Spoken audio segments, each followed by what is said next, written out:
Hello 7th class, welcome to YouTube channel. बेटा आप सब कैसे हैं? आई होप आप अपने घरों में सेफ होंगे। बेटा आज हम हिंदी रीडर का लेसन नंबर 7 पढ़ेंगे, क्योंकि लेसन नंबर 5 तक हम छुट्टियों में कंप्लीट कर चुके हैं। आई होप आपने भी अपना वर्क कंप्लीट किया है। और लेसन 6 जो है वो अभी नहीं करेंगे, हम बाद में करेंगे। आज हम करेंगे लेसन नंबर 7, जिसका नाम है काकी। ये एक कहानी है जिसमें मतलब बच्चों के भावनाओं के बारे में हमें समझाया गया है कि बच्चों की भावना जो है वो किस तरीके से हम लोग समझ सकते हैं। तो ये चैप्टर स्टार्ट करते हैं हम लोग। एक दिन बड़े सवेरे श्यामू की नींद खुली तो उसने देखा कि घर भर में कोहराम मचा हुआ है।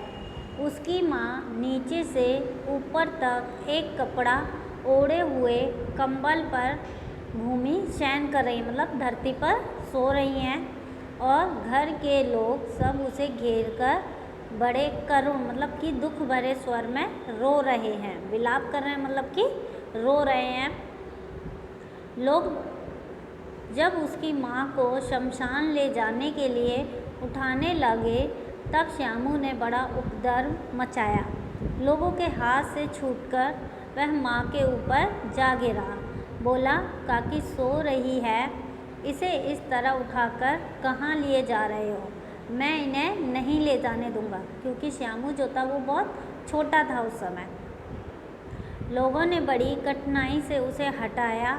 काकी के अग्नि संस्कार में भी वह ना जा सका। एक दासी राम राम करके उसे घर पर ही संभाले रही थी। यद्यपि बुद्धिमान गुरुजनों ने उसे विश्वास दिलाया कि उसकी काकी मामा के यहाँ गई है, परंतु यह बात उससे छिपी ना रह सकी कि काकी और कहीं नहीं, ऊपर भगवान के यहाँ गई है। काकी के लिए कई दिन लगातार रोते रोते उसका रुदन मतलब उसका रोना तो शांत हो गया, परंतु जो है मन की उदासी जो थी वो शांत नहीं हुई थी। वह अकेला बैठा बैठा शून्य मन से यानी शांत मन से आकाश की ओर देखा करता था।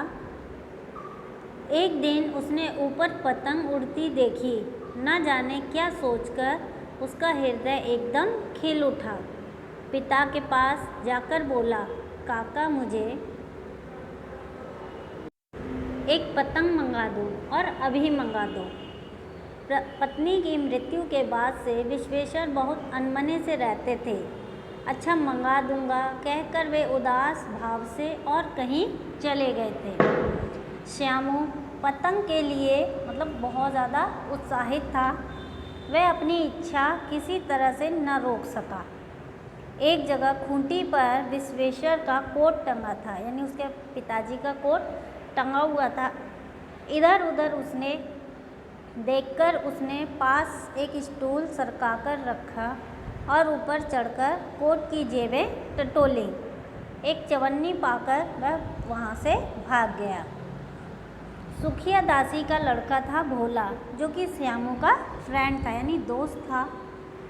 श्यामू ने धीरे से कहा, अपनी जीजी से कहकर चुपचाप एक पतंग और डोर मंगा दो। देखो अकेले में लाना, कोई जान ना पाए।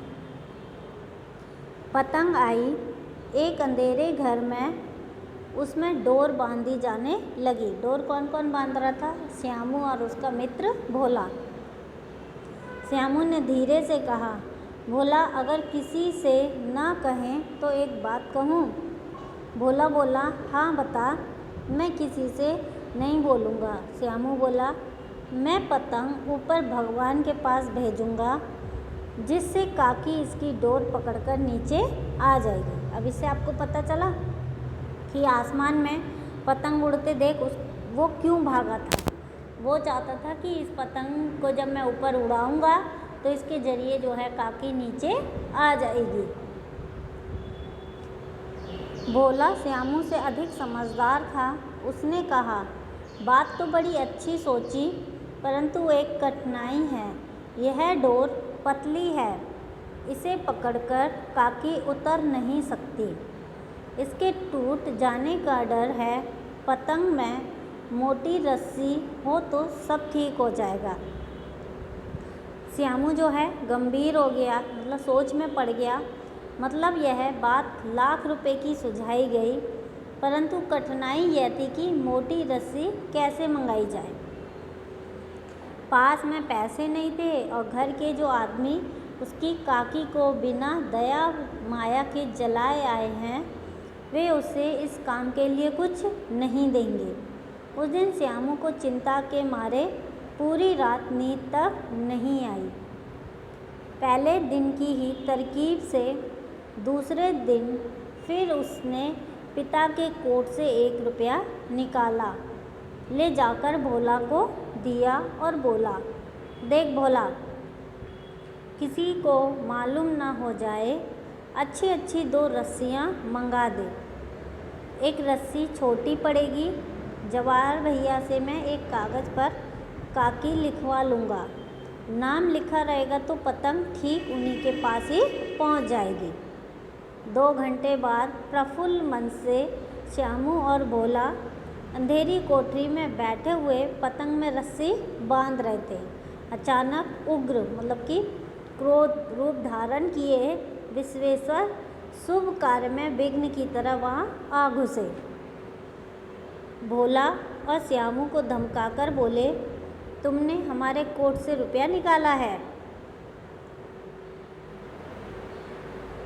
भोला एक ही डांट में मुखबिर होकर बोला, श्यामू भैया ने रस्सी और पतंग मंगाने के लिए निकाला था। विश्वेश्वर ने श्यामू को 2 तमाचे मतलब थप्पड़ लगाकर कहा, चोरी सीखकर जेल जाएगा। अच्छा तुझे आज अच्छी तरह समझाता हूँ, कहकर फिर कई तमाचे जड़े और कान मलने के बाद पतंग फाड़ डाली। अब रस्सियों की ओर देखकर पूछा, ये किसने मंगवाई? भोला ने कहा, इन्होंने मंगाई थी, कहते थे पतंग तानकर काकी को राम के यहाँ से नीचे उतारेंगे। विश्वेश्वर हद बुद्धि होकर वहीं खड़े रह गए, मतलब कि सब कुछ सुनकर जो है वो अचंभे में रहकर खड़े हो गए। उन्होंने फटी हुई पतंग उठाकर देखी और पतंग पर क्या लिखा हुआ था, काकी। तो इस चैप्टर को पढ़ने के बाद बेटा एक चीज़ आपको समझ आई होगी कि बच्चों की जो दिल की भावना है वो हम जो है समझने की कोशिश नहीं करते हैं, पर उनके भी मन की बातों को हमें समझना चाहिए। अब जैसे देखिए श्यामू की काकी यानी माँ जो ऊपर चली गई थी, वो अपनी माँ के लिए इतना दुखी था कि वो भगवान से भी के पास से भी अपनी माँ को बुलाना चाहता था। इसीलिए उसने चोरी की और चोरी करके जो रस्सियाँ मंगाई थी काकी के लिए, पतंग पर लिखा था काकी, तो सब इसीलिए किया था जिससे उसकी काकी नीचे आ जाए। तो इसी के साथ ये चैप्टर ख़त्म होता है। आई होप आपको ये चैप्टर समझ आएगा। Thank you.